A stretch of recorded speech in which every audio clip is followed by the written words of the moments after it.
empecé a grabar. Dios me lo bendiga. ¿Qué le falta? ¿Libros? Es el mismo, siervo, de la semana pasada. Sí, sí. Váyanse al capítulo 5, siervo. Ahorita ya empecé a grabar, mis amados, y vamos a parar en 1 hora, ¿ok? En 1 hora paramos, damos refrigerio, 10 minutos y volvemos. ¿Les parece?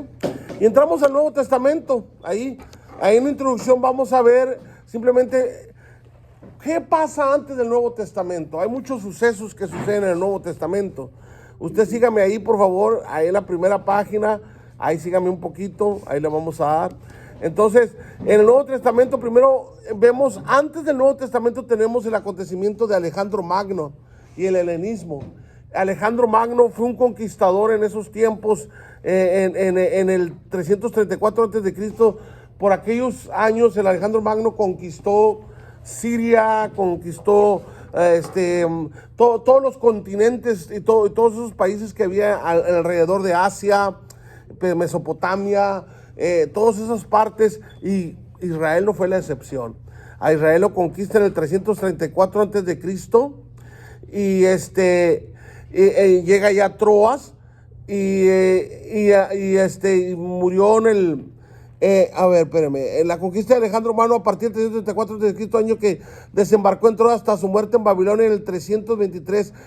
Resume la época de la introducción del pensamiento griego en las tierras bíblicas. ¿Por qué? Porque entró el helenismo. Fíjese, a Israel entraron dos cosas. Lo que era la religión helenista, que ahorita les voy a decir que es la religión helenista, y lo que era también que hasta al punto de la conquista de Alejandro Magno, que país que conquistó, país que le cambió el idioma. Israel no fue la excepción. En la época de la conquista de Alejandro Magno y los selúcidas era el grupo fuerte de Alejandro Magno. Ellos hicieron que Israel la sometieron de tal grado que Israel hablaba también griego. Es ahí donde aparece Ptolomeo, ahí más abajo, Ptolomeo Filadelfo, del 246 al 285. Él inicia la iniciativa de la escritura de la Septuaginta, de la edición griega. ¿Se acuerda que les he platicado de esa? Él inicia ese proyecto. Ptolomeo era como el escriba de Alejandro Magno, y él es el que inicia ese trabajo, y con los 70 ancianos judíos que estaban ahí mezclados, inician lo que era la Septuaginta. Entonces, el helenismo, hermanos, era una religión que creía en el politeísmo. ¿Me entiende? ¿Usted sabe qué significa politeísmo? Perdón, mi hermana. Exactamente. Politeísmo es adorar a más de un Dios. ¿Me entiende? A varios dioses. Eso significa politeísmo. Entonces, se enfrentan a Israel, que es una nación monoteísta. El monoteísmo estudia solamente el seguir a un solo Dios. ¿Y qué es lo que dice el Shema judío? El Shema Israel, ¿verdad? Que dice, escucha Israel, es la palabra hebrea que aparece ahí, Shema. Escucha Israel, Jehová tu Dios, Jehová uno es. Entonces, se topan con ese primer... No solamente Alejandro Magno fue helenista y implantó la religión politeísta, también eran los romanos, también eran los países europeos, los países los países también de Germania, todos ellos eran helenistas, eran politeístas. En aquel tiempo el dios Platón, el dios el dios Zeus, todos esos dioses, ellos creían los dioses del Olimpo. ¿Se acuerdan? Los famosos dioses del Olimpo. Más adelante vemos en la historia, por decir, después del siglo XX se escribe la Septuaginta, pero cuando entran los selúcidas, pues ellos extienden este pensamiento, esta filosofía por todo Israel. Que ellos creían en el politeísmo. Tanto grado así de esta religión que Antíoco IV, ahí más abajo dice Antíoco IV, Antíoco Epifanes, en el 100, él estuvo gobernando del 164 al 175, dedicó a Zeus un puerco, lo abre para Zeus en el templo de Jerusalén. ¿Ustedes saben qué es eso? Estamos entrando ahí a lo que yo les he dicho, 400 años de silencio. Malaquías muere en el siglo IV, en el siglo V. Malaquías muere en el siglo V, Y después del siglo V, al 164, estamos viendo que empieza una historia donde Dios no decía Jehová dijo, Jehová habló. Ahí surgen las historias sin que Dios esté en medio de la nación de Israel. Israel por sí mismo estaba sobreviviendo. Entonces, como no había ahí profeta, como no había ahí, hasta Malaquías fue el último profeta que profetiza, no había ahí profeta, durante esos 400 años ellos tomaban decisiones y direcciones por sí mismos sin que el profeta les guiara, porque acuérdense que antes de eso, el profeta era el que guiaba a Israel. El profeta era el que le marcaba a Israel el camino. Después de eso viene Alejandro Magno y luego Antíoco se sienta ahí en Israel, empieza a hacer su desastre, sacrifica ese cerdo en Jerusalén, y de ahí vemos la historia que le cambia totalmente, pero se levanta en esos 400 años, se hacen las historias que añaden en la Septuaginta como libros apócrifos o libros indignos, ¿entiende? ¿Por qué? Porque en esos 400 años se levantan los famosos asmoneos. Asmón era un hombre fuerte, un hombre grande. Ahí dice más abajo, ahí lo puede leer, ahí estamos todavía. Asmón, este era un hombre fuerte, y Asmón era un antepasado de los macabeos.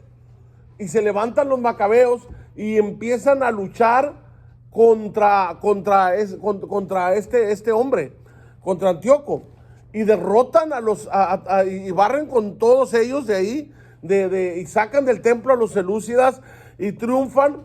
Y por eso los judíos celebran año con año una fiesta más que se llama la fiesta Hanukkah. La fiesta Hanukkah recuerda la revolución que los macabeos iniciaron y sacaron a toda esa gente y liberaron a Israel. Esa historia sucede en los 400 años del silencio.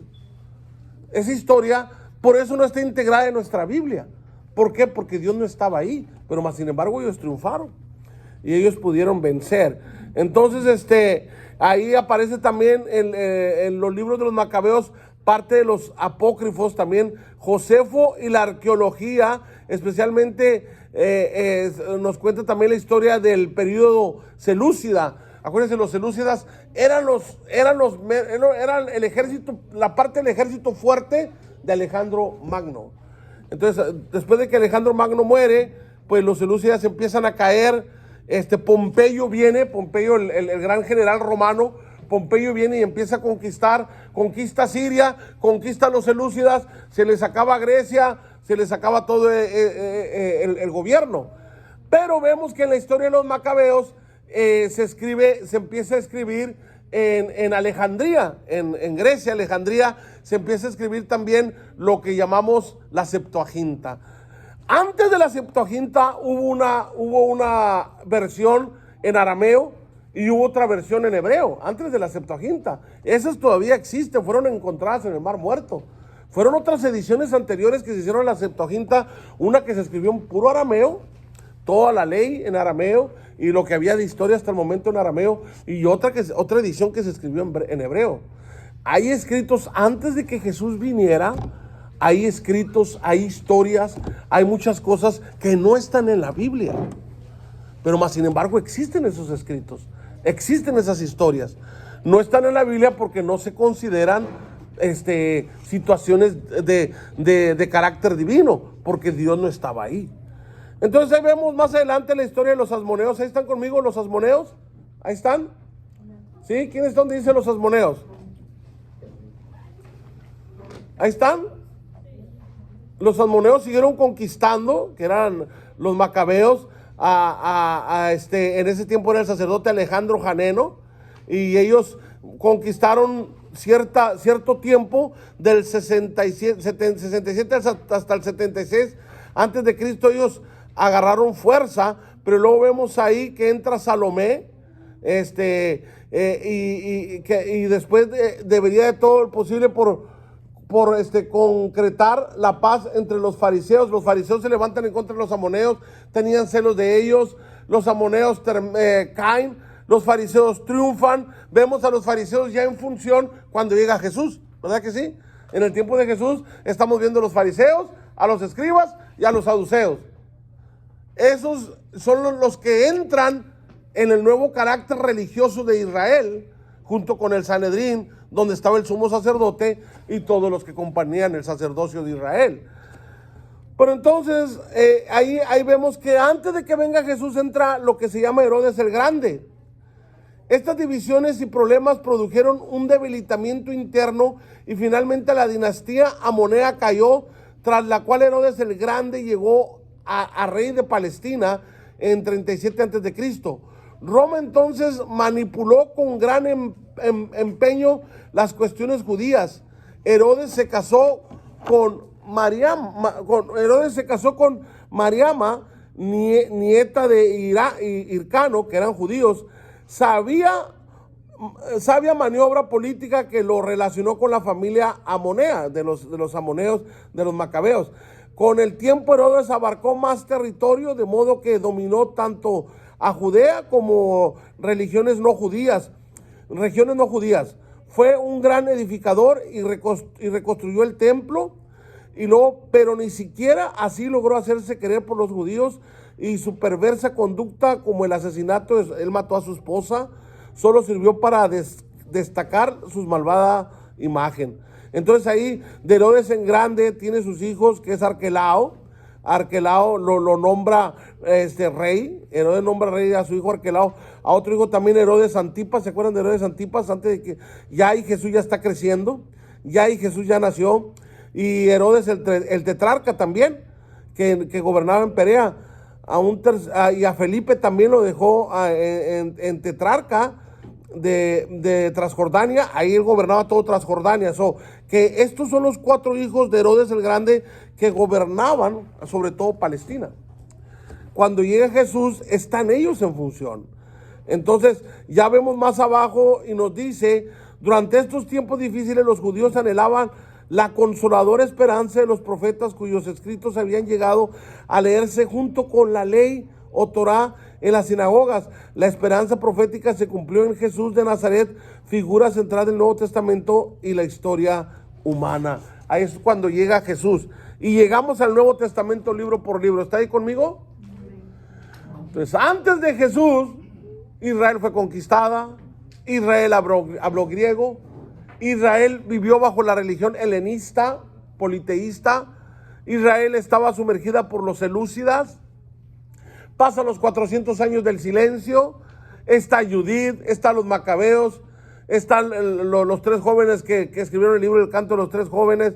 Están todos ellos ahí en ese proceso. Hasta que llega ahora sí, hasta Herodes el Grande, antes de morir, establece a sus 4 hijos, les da diferentes reinos en Palestina, y es cuando se prepara la venida ya de Jesús. Y es cuando nace Jesús en Belén de Judá, ¿verdad que sí? ¿Se acuerdan en el censo? El famoso censo, que nace Jesús en Belén de Judá. Bueno, ahí vamos. Entramos al Nuevo Testamento libro por libro. Ahí quiero que leamos. La extensión del Nuevo Testamento es solo la tercera parte del Antiguo, pero Jesucristo, su figura central, le da el más alto valor. Jesús no escribió ningún libro, no dejó legado literario. Los datos sobre él fueron suministrados por sus apóstoles y sus discípulos, pero Jesús es el personaje clave. El siguiente en importancia es Pedro, mencionado más veces que cualquier otro excepto Jesús, y Pablo. Pablo y Lucas son los que más aportaron a los escritos del Nuevo Testamento. Pues sí, pues Pablo tiene 13 cartas, aunque ahorita vamos a entrar al debate de la carta de Hebreos. En la carta de Hebreos, hasta ahorita, bueno, no me voy a adelantar. Entonces, pero ahorita lo vamos a entrar a ese debate. Entonces dice Lucas, que más apartaron a los escritos, los del Nuevo Testamento, pero una docena de hombres ayudaron a escribir el conjunto. Durante unos 1600 años, la mayoría de los cristianos han dado crédito a este Nuevo Testamento nuestro, con sus 27 libros que se dividen así: Evangelios, Hechos, Epístolas y Apocalipsis. ¿Están ahí? ¿Sí? Quiero que bajen hasta los Evangelios de Mateo a Juan. Bajen hasta ahí. Entramos ahí, pásale, señorita. Los Evangelios de Mateo a Juan. Quiero que bajen hasta ahí. Amén. Entramos a los Evangelios sinópticos. Los Evangelios sinópticos es Mateo, Marcos y Lucas. Dijimos que Mateo se escribió ¿para quién? Para los judíos. Para los judíos. Marcos se escribió ¿para quién? Para los griegos. Para los romanos. Lucas para los griegos y los gentiles, ¿verdad? Y Juan es la carta universal, se escribió para todo mundo. Lucas escribe a los griegos, pero los griegos eran considerados ¿qué? Gentiles. Por eso el libro los califica como gentiles. Pero en la teología bíblica y sistemática le dice que Lucas fue escrita a los griegos. Pero los griegos eran una nación ¿qué? Una nación gentil. ¿Sí me explico? No era una nación judía. Ahora, entonces, la palabra evangelio se deriva del griego y significa buenas nuevas. Todos sabemos eso, ¿verdad? Noticias. Los evangelios son las buenas nuevas de Jesús, proclamadas y vividas. A los 3 primeros evangelios se les llama sinópticos, término acuñado en el siglo XVII. ¿Por qué se les llama sinópticos, hermanos? Quiero que entiendan esto. Porque sinóptico viene de una similitud óptica. ¿Usted sabe qué significa eso? Óptico quiere decir ver, similitud quiere decir que tienen muchas... Exacto. Entonces, Mateo, Marcos y Lucas, en sus escritos, hay muchas partes que hablan de lo mismo. Los 3 escribieron exactamente la historia como la vieron. ¿Me explico? Aunque entendamos que Marcos escribe por información de Pedro. Pedro es el que le informa a Marcos los hechos de Jesús. O sea que el libro de Marcos debería de llamarse Pedro, ¿sabía? Pero más sin embargo, Marcos es el que escribe y Marcos lo titula a su nombre. Porque entendamos que Marcos no fue discípulo de Jesús. Marcos Juan, él era un griego también, igual que Lucas. Ahí es donde decimos, los gentiles pues no se ven en la Biblia. Ahí hay 2 gentiles. Marcos y Lucas. Son escritores del evangelio, imagínense nomás. Casi nada. El libro de la niña de... Aquí están todos. Ah, del inglés, aquí están. Entonces, el inglés es de ella. Esta es la parte 2. Esta es la parte 1. Y ahorita la 2, ahí están los 2 libros. Y ahorita le doy las tareas a la niña. En inglés también. Si alguien necesita tarea en inglés me dice, de los niños, ¿ok? Porque quiero que se les haga fácil. Bueno, entonces estamos ahí, hermanos. Entonces, Marcos, quiero que entiendan esto. Marcos Juan es un discípulo que aparece en el 67 después de Cristo. Él viene a ser discípulo de Pedro. Primero fue discípulo de Bernabé. Bernabé es el que lo introduce a Marcos en todo el equipo de los apóstoles. Marcos se le pega a Pedro. De Pedro, Marcos escribe el evangelio. ¿Ustedes sabían eso? Vemos a Marcos y mucha gente lo distingue como un apóstol más, ¿verdad que sí? Marcos era un evangelista. Marcos es el primer pastor de Alejandría. Es el primero que abre, es el primer obispo que abre la iglesia en Alejandría. ¿Ustedes saben eso? De ahí empieza la historia. Marcos se conecta con Ireneo, llegó a conocer a Ireneo, llegó a conocer a Montanés, llegó a conocer a otro de aquellos apologistas grandes que era Orígenes. Él se topó con ellos, se topó con Josefo. Entonces, fue el Marcos que escribe este evangelio. Y Marcos lo escribe. ¿Por qué no aclaro esto? Para que me lo separen ahí con Lucas. Ellos no son judíos, ellos son gentiles, son griegos los dos. Marcos es de Antioquía y Lucas es de Alejandría. Los dos tienen diferentes ciudades de nacimiento, pero son griegos. ¿Estamos ahí, hermanos? ¿Todos estamos entendiendo? ¿Nadie se me ha perdido? No quiero que nadie se me pierda, Sí, ahora vamos a ver las fuentes de los sinópticos. Los sinópticos se valieron de algunas fuentes para obtener materiales. La investigación erudita nos dice que probablemente Marcos se escribió primero. Afirma que los materiales de Mateo y Lucas, que aparecen también en Marcos, quizás derivan de este último. Entre los argumentos a favor de estas tesis hallamos: Marcos no incluye casi nada fuera de detalle que no esté en Mateo o Lucas. Cuando varía el orden en que el material aparece, Lucas concuerda con Marcos, en donde Marcos y Mateo difieren, y Mateo concuerda con Marcos, en donde Marcos y Lucas difieren. ¿Se dan cuenta? Pero los tres tienen escritos similares. Es lo que quiero que entiendan. En las historias, pues como Marcos escribe porque Marcos escribe de los datos de Pedro. Entonces Marcos escribe lo que alcanza, lo que Pedro le explica, pero Pedro ve lo de Mateo. O sea, Pedro era un discípulo directo de Jesús. Entonces Pedro ve la historia como la ve Mateo, es normal. Entonces Lucas es informado por Pablo, pero independientemente de que haya sido informado por Pablo, Lucas también viene siendo informado por Juan, el apóstol. Entonces Juan está ahí con Jesús. Juan le narra estos tres evangelios. Lo que quiero que ustedes entiendan, ellos simplemente hacen la escritura, pero apóstoles que estuvieron con Jesús están atrás de ellos narrándola. ¿Me explico, hermano? O sea que el libro, Juan abarca un libro. Juan es más explícito porque Juan mete lo que es el verbo. O sea, el principio era el verbo, y el verbo era con Dios, y el verbo era ¿qué? Y este verbo se hizo carne, y vimos su gloria unigénita, como la del Padre, lleno de gracia y de verdad. Y luego que dice, a los suyos vino, mas los suyos ¿qué? Juan es el que ataca directamente el rechazo judío hacia Jesús. El no reconocer a Jesús como el Mesías, ¿me entiende?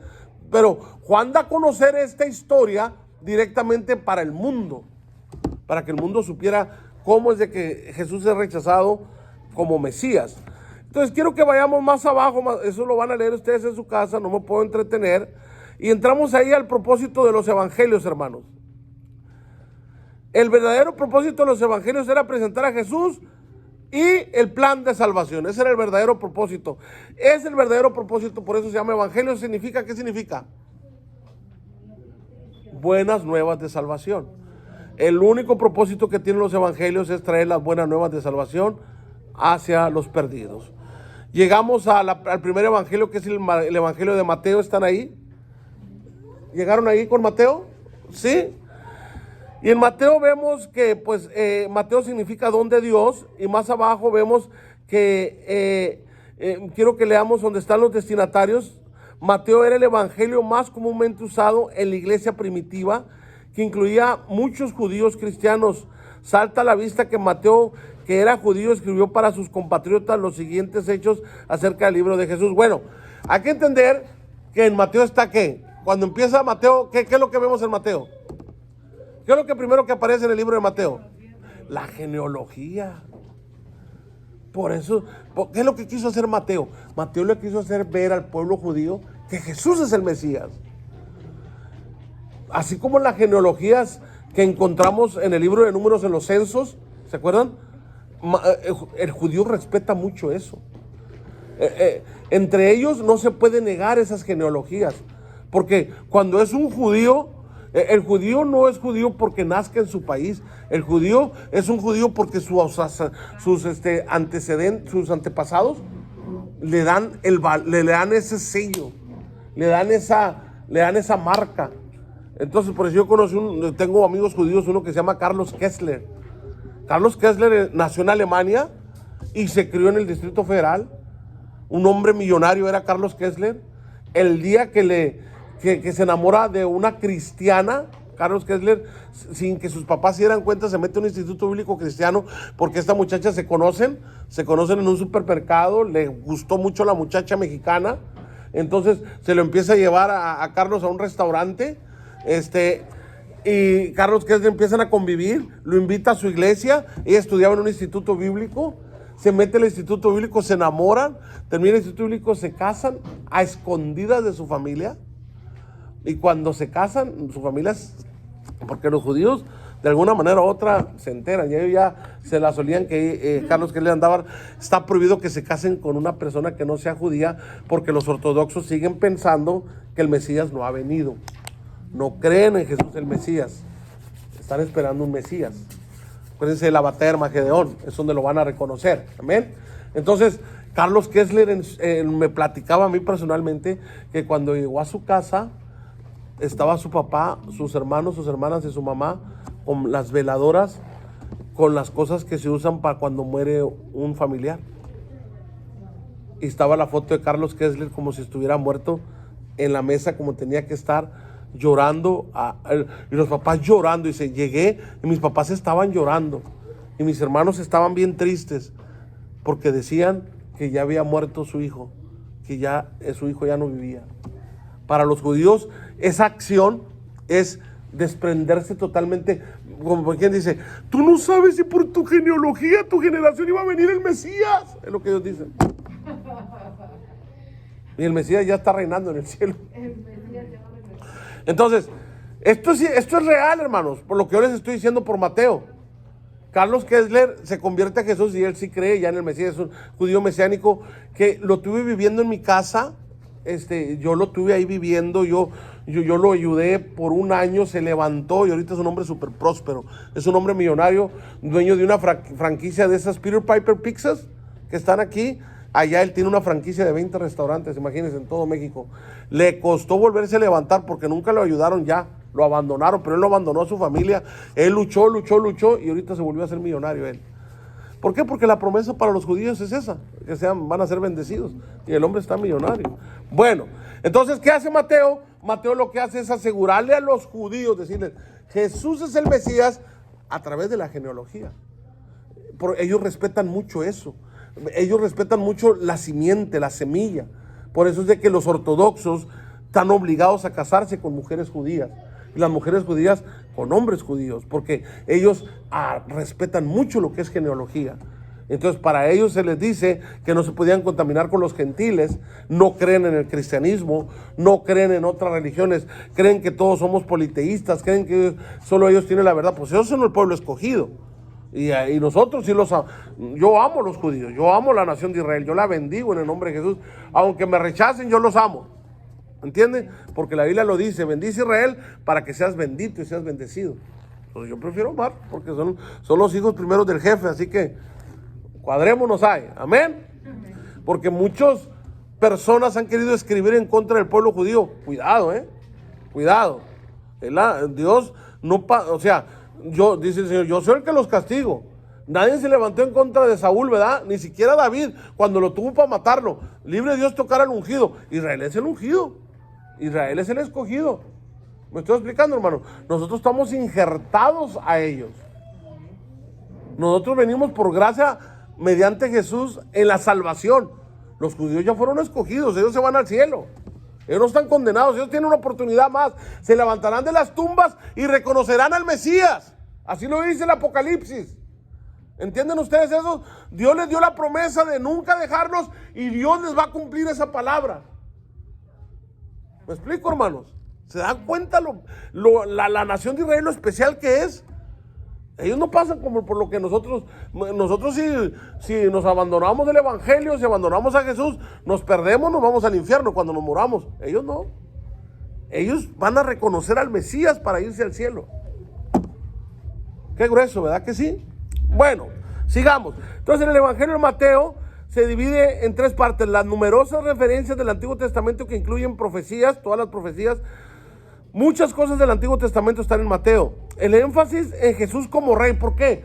Porque era para el pueblo judío. Lo querían hacer que el pueblo judío se supiera, entendiera que Jesús es el rey de Israel. ¿Qué le dijo Poncio Pilato? ¿Qué tú eres el rey de los judíos? Y le dice, tú lo has dicho. Y le pone rey de los judíos en la cruz. Y le dice Jesús, yo para eso he nacido. A ti te votaron y te hicieron. Yo no, yo de nacimiento soy rey. ¡Oh! Poncio Pilato se quedó, ¿de qué está hablando este? Hasta después lo entendió. Y el énfasis de los judíos como ovejas perdidas de Israel y la misión de Jesús ante ellos. Vemos el propósito y tema más abajito. La posición de Mateo en el canon revela su propósito. es el eslabón perfecto entre el Antiguo y el Nuevo Testamentos. Por ser el más judío de los evangelios, su propósito es demostrar que Jesús es el verdadero Mesías, el cumplimiento de las profecías del Antiguo Testamento, y así como Lucas es el evangelio para los gentiles. Tanto como Lucas es el evangelio para Mateo, se dice que es como es el Antiguo Testamento en el Nuevo Testamento. Porque Mateo resalta todas las profecías que se dieron en el Antiguo Testamento cumplidas en el Nuevo.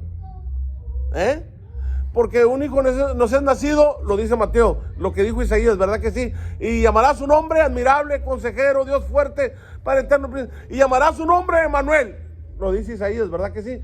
Todo lo que en Isaías y en los profetas hablaron acerca de la venida de Jesús, usted lo encuentra en Mateo. ¿Sabía eso? Amén. Estamos bien, hermanos, hasta ahí. Dele más abajo, por favor. Discúlpeme por no haberle puesto números de páginas de ese libro. El que sigue sí tiene números de páginas, no se preocupe. Y vamos a bosquejear este libro, el libro de Mateo. Solo lo voy a bosquejear con los puntos principales. Sígame solo con los puntos principales. El primer punto es el advenimiento del Mesías. El advenimiento, o sea, la venida. El segundo punto, el ministerio del Mesías en Galilea y en Judea. Ahí después usted me va a leer todo lo que sigue en los párrafos. Y luego el tercer punto es el Mesías definitivamente rechazado. Fue rechazado por el pueblo, por la nación judía. Y cuarto, semana de pasión y resurrección del Mesías, la muerte de Jesús y resurrección. Es la cuarta parte del bosquejo de Mateo. Y entramos a Marcos. ¿Están ahí conmigo en Marcos? ¿Sí? ¿Está con Marcos todos? Ok. Y en Marcos, Juan Marcos fue primo de Bernabé. ¿Lo ve ahí? Lo que dice Colosenses 4:10. Fue primo de Bernabé. Vaya más abajo, váyase conmigo abajo y váyase hasta la fecha. Algunos piensan que Marcos fue el primer evangelio que se escribió, probablemente fue escrito entre del 60 al 67 después de Cristo. Y lo dice destinatarios. Según una antigua tradición, Marcos escribió un evangelio en Roma para los creyentes romanos. ¿Qué le dije que Marcos era escrito para quién?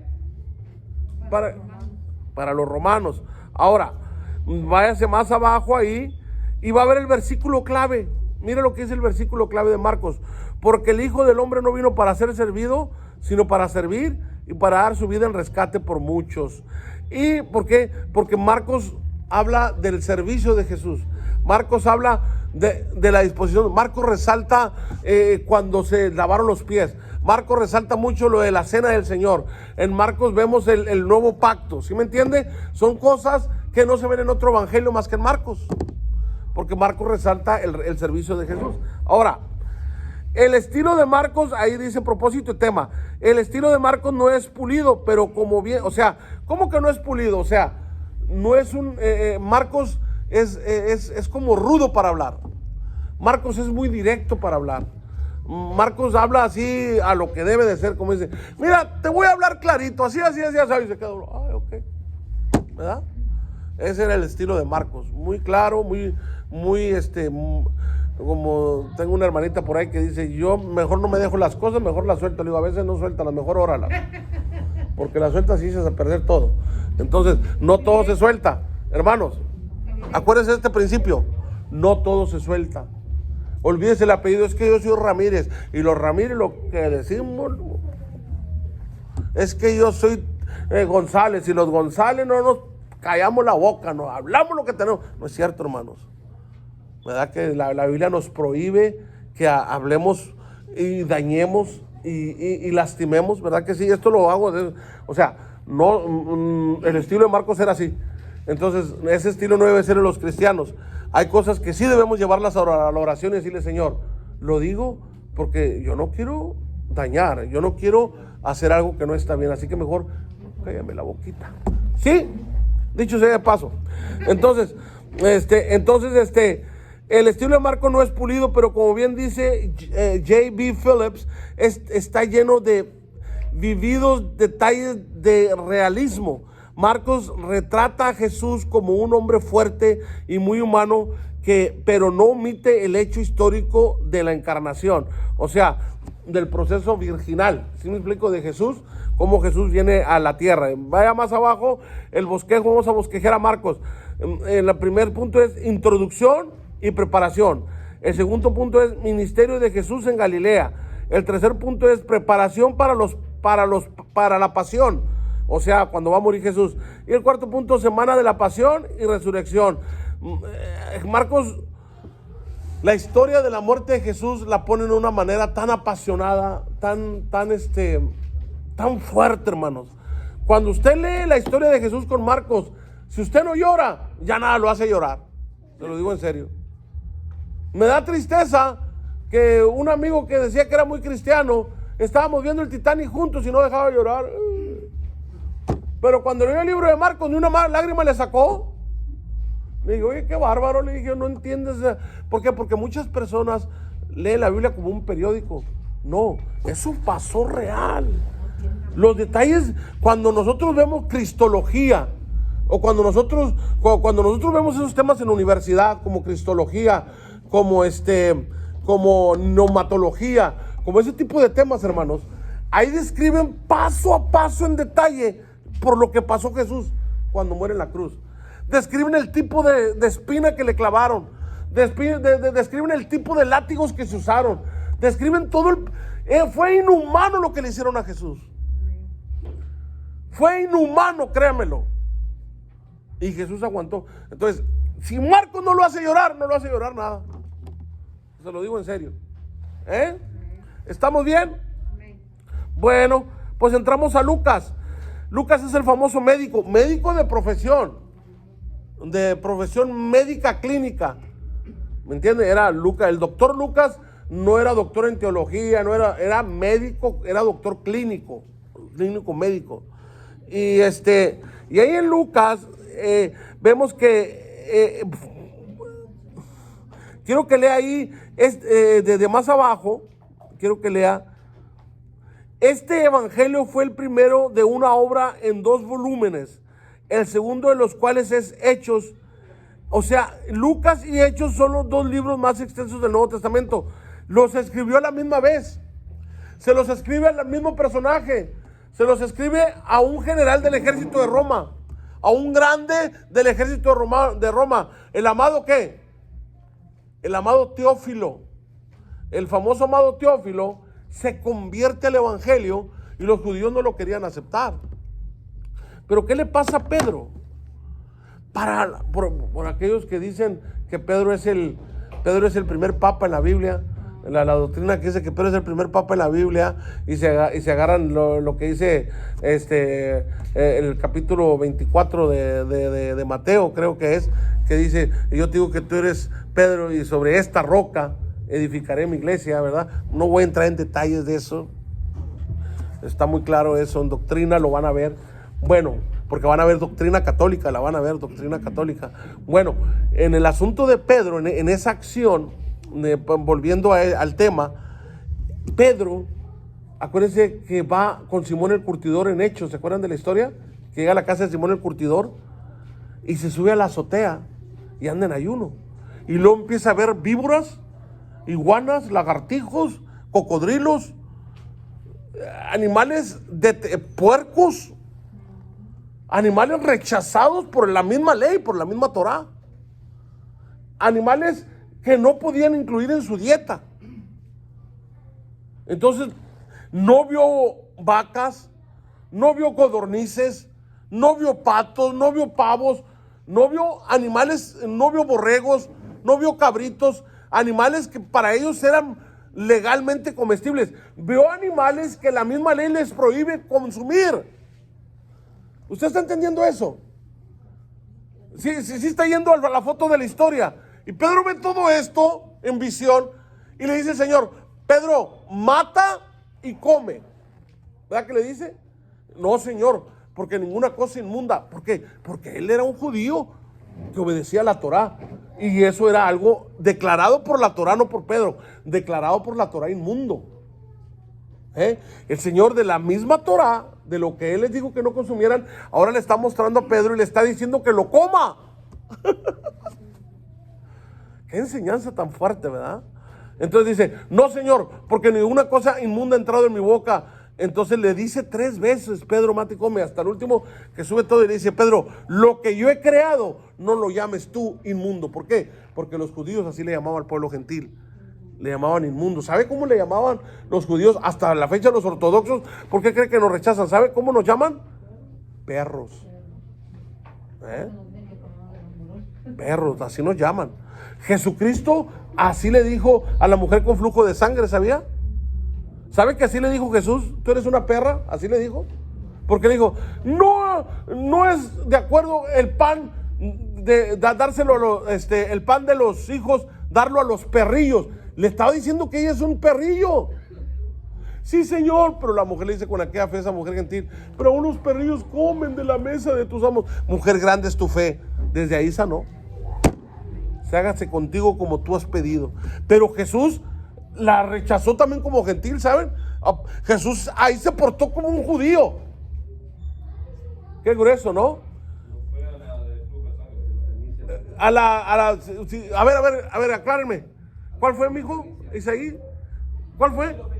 A esa fue. Pero venía con flujo de sangre, ¿no? Esta mujer. Su hija, ya ven, aclárenme la historia, ya la mezclé. Entonces, que estaba a punto de morir, ¿verdad que sí? Sí, y no sanaba, ¿verdad? Y cuando llega ante Jesús, Jesús la llama y le dice que es un perrillo porque es sinofenicia, era gentil. Entonces, ella le dice, pues a unos, pero Jesús se portó como un judío ahí también. Jesús porta el papel de judío. Entonces, volvemos aquí y vemos a un Pedro viendo todo esto y llama inmundo, y lo vemos más de rato, ve con Cornelio, le dice. Y Cornelio es un gentil, ¿sí o no? Y en la casa de Cornelio ya hacían reuniones, los gentiles. El pueblo gentil, sin que los judíos lo aceptaran, porque los judíos pensaban que el Mesías nomás había venido para ellos. No entendían lo que ahora habla. Ahí no estaba el evangelio de Juan, que les aclarara. Para los judíos nomás eran ellos los salvos. Eran rechazados. Los judíos, nadie va a ser salvo más que nosotros. Ellos pensaban así, ¿saben? Ellos pensaban que la salvación del Mesías, los judíos que se habían convertido en Mesías, la salvación nomás era para ellos. Qué grueso, ¿no? Entonces, ahí en Cornelio va Pedro, ¿y qué le sucede? ¿Qué sucede ahí en la casa de Cornelio? Cae el Espíritu Santo. El Espíritu Santo que le cayó a los judíos con el mismo poder, con la misma gloria, con la misma gracia, le cae a Cornelio y a todos los gentiles y empiezan a hablar en lenguas. ¡Oh! ¿Nunca le ha pasado eso? Personas que usted dice, esta no puede ser cristiano, y de repente está llena de la presencia de Dios. Nunca se me va a olvidar, se los digo en serio, en San Luis Potosí, en Hidalgo, San Luis Potosí, país cerquita de donde es mi esposa, en Huejutla, mi amor. En Huejutla, Hidalgo, se llama el pueblito.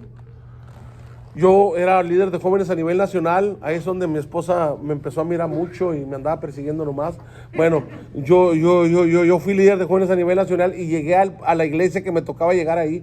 Y antes de irme, el pastor de ahí, deje que un hermanito ore por usted, ya viene.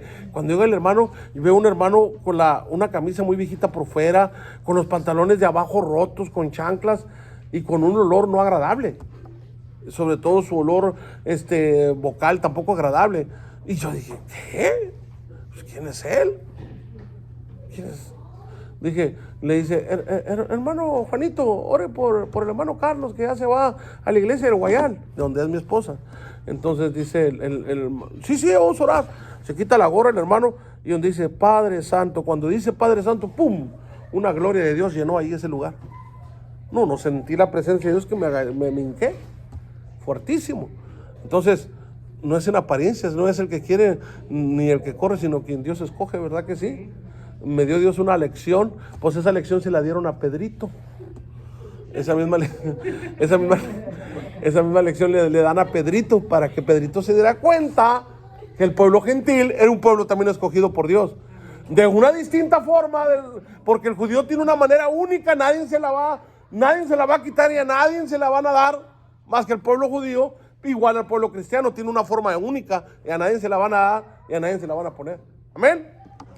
Entonces ahí en Lucas vemos que es un gentil, el médico, y vemos que él escribe al amado Teófilo la historia de Pedro, la aceptación. Lucas le está diciendo directamente a los gentiles, a los griegos, les está diciendo, así trabajó Jesús el Mesías, y mete mucha relación para hacer ver que el pueblo gentil también le pertenece la salvación. Lucas mete en muchos de sus escritos cosas que hacen ver que la salvación le pertenece también a los gentiles. Y en la fecha vemos más abajo, dice, es muy probable que Lucas fuera escrito inmediatamente antes de los Hechos. Este último se escribió probablemente entre el 61 y 64 después de Cristo. Y luego dice, si Lucas empleó a Marcos como fuente, se escribió después de este, y Marcos probablemente se redactó poco después del año del 60 después de Cristo. La fecha de Lucas debe fijarse temprano en los 60 después de Cristo aproximadamente. Entonces ahí Lucas destinó su evangelio a Mateo, escribió para los judíos, Marcos para los romanos, y Lucas ¿para quién? Para los gentiles griegos, para ellos escribió. Y nos vamos más abajo y vemos el propósito y el tema del evangelio de Lucas. En primer lugar, Lucas escribió para Teófilo, ¿se acuerdan que les había dicho oficial romano? Lucas quería darle a conocer el lenguaje que pudiera comprender y apreciar que Cristo era el Salvador de todo hombre, no solo de los judíos. Por cierto, vez tras vez se refiere a los gentiles. ¿Se dan cuenta? El evangelio de Lucas es lo que hace. Vez tras vez se refiere a los gentiles. El evangelio ha de anunciarse a todas las naciones. Lucas lo dice. Cierto centurión tiene más fe que cualquier otra persona en todo Israel. Jesús es luz para los gentiles. Los samaritanos judíos solo en parte son alabados por Jesús. Ahora vamos más abajo, pero son incluidos como parte de los gentiles. ¿Cómo le pone a hablar a una mujer samaritana? O sea, eso fue algo que no se podía aceptar. ¿Cómo Jesús está hablando con una mujer de Samaria? ¿Ustedes saben qué es eso? ¿Por qué, hermanos? ¿Por qué rechazaban los judíos cuando iban a Alejandría, cuando iban a los países griegos? Sabía que el mar, la parte del mar que atravesaba, podían ellos ir directos, pero si iban por esa área, pasaban por Samaria. Y tanto rechazo le tenían a Samaria que preferían caminar días y días y darle vuelta a los samaritanos para poder llegar a Alejandría. ¿Se dan cuenta de eso?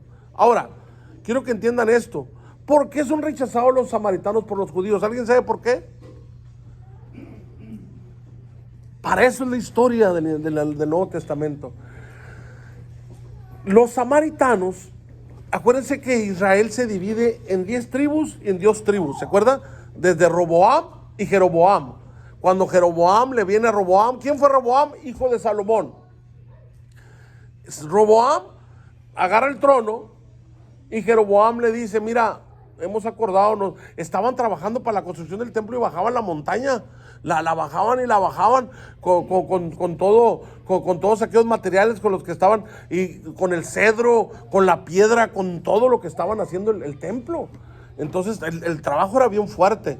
Y lo que viene Jeroboam y le dice, mira, tu padre nos puso carga. Dice, pero si tú disminuyes un poco la carga que tenemos y aumentas nuestro salario, te seguiremos. Pero Jeroboam ya era un líder entre esas 10 tribus. Estamos hablando de la tribu de Rubén, todas esas tribus más. Entonces, ¿qué le dice Roboam? Primero consulta con los ancianos que aconsejaban a su papá. Y los ancianos que aconsejaban a su papá le dicen, sí, mijo, haz eso. Disminúyele la carga y aumentales el salario. Y luego consulta con sus nuevos consejeros, los jóvenes. No, que no te humillen, Roboam. Que no te humillen. Ahora diles, tú como rey, así como mi padre les puso la carga, yo les pongo el doble y por el mismo salario. Entonces ahí sucede aquel profeta que le profetiza a Jeroboam, porque Dios desde el principio quiso estar con su pueblo dividido, ¿sabe?